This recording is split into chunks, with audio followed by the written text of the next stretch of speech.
I read in the article, by the way, that the Democrats are going to pick up 40 seats. What do you think of that? I want to say this for the record. If Democrats pick up 40 seats and take over, God save the country.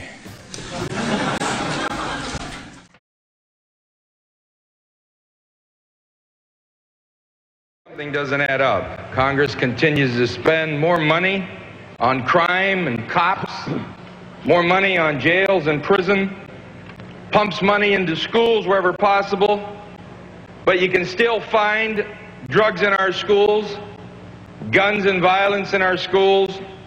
There's even condoms in our schools. God forbid rape, even cases of murder in our schools. About the only thing you can't find in our school today is prayer. Even though "In God We Trust" is written over all our buildings and on all our currency, about the only time you can hear God's name in school is when God's name is taken in vain. Shame, Congress. Shame. Mr. Speaker, the Medicare Trust Fund had its first deficit in history, and the reason given was payroll taxes were less than expected. Now, how could this be if there have been 8 million new jobs? Could it be that maybe these jobs are very suspect? Check this out. Screw supervisor, nut former, ball sorter, needle straightener, bucket chucker.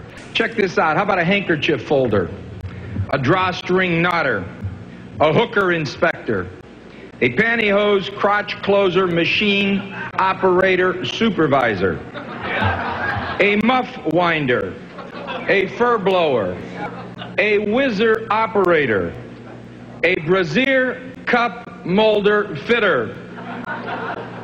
Evidently, Mr. Speaker, when American workers become muff-winding brassiere fitters and fur-blowing whizzer operators, the Medicare Trust Fund will continue to lose money.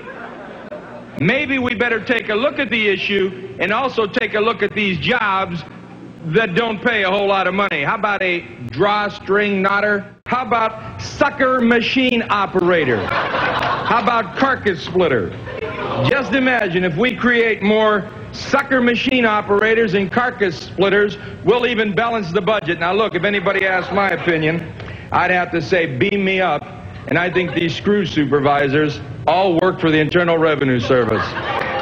Mr. Speaker, the Department of Agriculture spends $200 million a year on the Environmental Quality Incentives Program known as EQIP.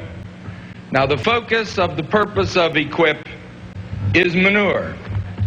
That's right, manure. And after years of studies and reports, and after hundreds and hundreds of millions of dollars, the Department of Agriculture has come to several conclusions. Number one, big farm animals produce more manure than small farm animals. And number two, manure stinks. Beam me up, Mr. Speaker.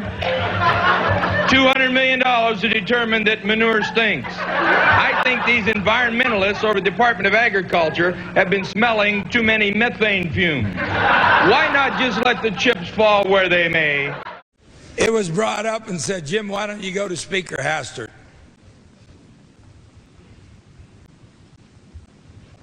Hastert owes you. I didn't go to Speaker. I didn't vote for the Speaker to get something from the Speaker. Now you go ahead and expel me, but you ran this place for 50 years, Democrats. And you made the IRS, the FBI, and Justice Department so strong, our people are afraid to death of them. 12 years I tried to change the burden of proof in a civil tax case and protect the American people's home from being seized. And now I want to give those statistics because they're relevant to my case and the IRS hates me for it. The law was passed in '98. The trafficking language wasn't in. Clinton threatened to veto it. 95% of the American public wanted the trafficking bill. Republican Chairman Bill Archer called me and said he talked with the Speaker and leaders and said, Jim, we're going to put your burden of proof in and we're going to put your language on seizure in the conference, and wrote me a letter giving me the credit. Now let me give you the statistics. that I'm proud of and I want to share, because this may be the last time on the floor. And I expect it. The year before compared to the year after the law, wage attachments dropped from 3.1 million to 540,000. Property liens dropped from 688,000 to 161,000. But now let's think of our communities. Seizures of individual family-owned homes dropped from 10,067 to 57 in 50 states when they had to prove it. And you guys did it. Congratulations. And I have a lot of Hispanics mad at me. I thought we set up an illegal precedent by allowing possible illegal immigrants to vote in the federal election. And I also want to say this. I urge you to put our troops on our border. And I think anybody who jumps the fence shouldn't be made a citizen. They should be thrown out. And you're going to be dealing with Homeland Security. And I'm saddened to my heart. I can't vote on it. What's happened to us, Congress? Am I different? Yeah. Have I changed my pants? No. Deep down, you know you want to wear wider bottoms. You're just not secure enough to do it.